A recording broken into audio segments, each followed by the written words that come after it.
রাজধানীর উত্তরা পূর্ব থানার হত্যা মামলায় সাবেক মেয়র আতিকুল ইসলামের জামিন নামঞ্জুর করে ৫ দিনের রিমান্ড দিয়েছেন আদালত। এই মুহূর্তে ঢাকার সিএমএম আদালতে আছেন সহকর্মী আসিফ মোহাম্মদ সিয়াম। সরাসরি যাব তার কাছে। সিয়াম, ঢাকা উত্তর সিটি কর্পোরেশনের সাবেক মেয়র আতিকুল ইসলামকে আজ সকালে ঢাকার সিএমএম আদালতে আনা হয়েছে এবং তার বিরুদ্ধে ৩টি মামলার শুনানি হয় আজকে।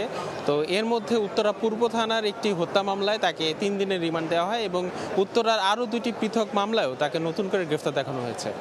এর আগে আতিকুল ইসলাম গ্রেফতারের পরে তাকে মোহাম্মদপুরের মোহাম্মদপুর থানার ৩টি মামলায় তাকে গ্রেফতার দেখানো হয়েছিল এবং এতদিন পর্যন্ত তিনি কারাগারেই ছিলেন। তো আজ সকালে তাকে পুনরায় আদালতে এনে এই আদেশ দেওয়া হয়। এছাড়া আরেকজন আওয়ামী লীগ নেতা যিনি একজন আইনজীবীও, তাকে সোমবার আদালতে আনা হয়েছিল। তিনি হচ্ছেন মেহেদি। তাকে সোমবার যেহেতু মূল নথি না থাকার কারণে তাকে আজকে তার রিমান্ড শুনানি হয় এবং সেই একই মামলায় অর্থাৎ উত্তরা পূর্ব থানার সেই একই মামলায় তাকে ৩ দিনের রিমান্ড দেওয়া হয়। এছাড়া আজকে আরও বেশ কয়েকজন আওয়ামী লীগের গুরুত্বপূর্ণ ব্যক্তিবর্গকে আনা হয়েছিল। এদের মধ্যে ছিলেন সাবেক কৃষিমন্ত্রী আব্দুস শহীদ।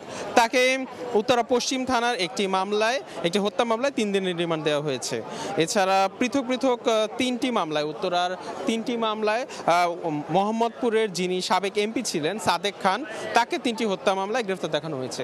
একটু জানিয়ে রাখি যে মোহাম্মদপুর এলাকার বিভিন্ন ধরনের ঠিকাদারি এবং জমি দখল, বিভিন্ন দুর্নীতি নিয়ে এই সাদেক খান এতদিন বিতর্কিত ছিলেন এবং সেই সাদেক খানকে পরবর্তীতে গ্রেফতারের পরে একাধিক মামলা তার বিরুদ্ধে রয়েছে। তো আজকে তাকে 3টি মামলায় তাকে গ্রেফতার দেখানো হয়। এছাড়া উত্তরা পশ্চিম থানার বৈদেশিক মুদ্রা নিয়ন্ত্রণ আইনের মামলায় সাবেক অতিরিক্ত সচিব আমজাদ হোসেনকে 3 দিনের রিমান্ডে নেওয়া হয়েছে এবং যেটা বলছিলাম যে আইনজীবী মমতাজ উদ্দিন আহমেদ মেহেদি, তাকে আজকে উত্তরা পূর্ব থানার একটি মামলায় 3 দিনের রিমান্ডে পাঠানো হয়। এই উত্তরা পূর্ব থানার এই মামলাটি হচ্ছে যে রায়দা পরিবহনের যে ড্রাইভার আলমগীর হোসেন, সেই আলমগীর হোসেন জুলাই আন্দোলনের সময় সেই আন্দোলনকারীদের সঙ্গেই ছিলেন, আন্দোলন করছিলেন। সেই মুহূর্তে পুলিশের অতর্কিত গুলিতে তিনি মাথায় গুলিবিদ্ধ হন উত্তরা এলাকাতে এবং তিনি ঘটনাস্থলেই নিহত হন।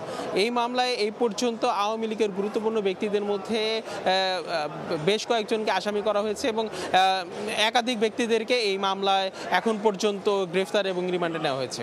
তো ঢাকার সিএমএম আদালত থেকে আমার কাছে এখন পর্যন্ত ছিল সর্বশেষ। সিএমএম কোর্ট থেকে সহকর্মী আসিফ মোহাম্মদ সিয়াম।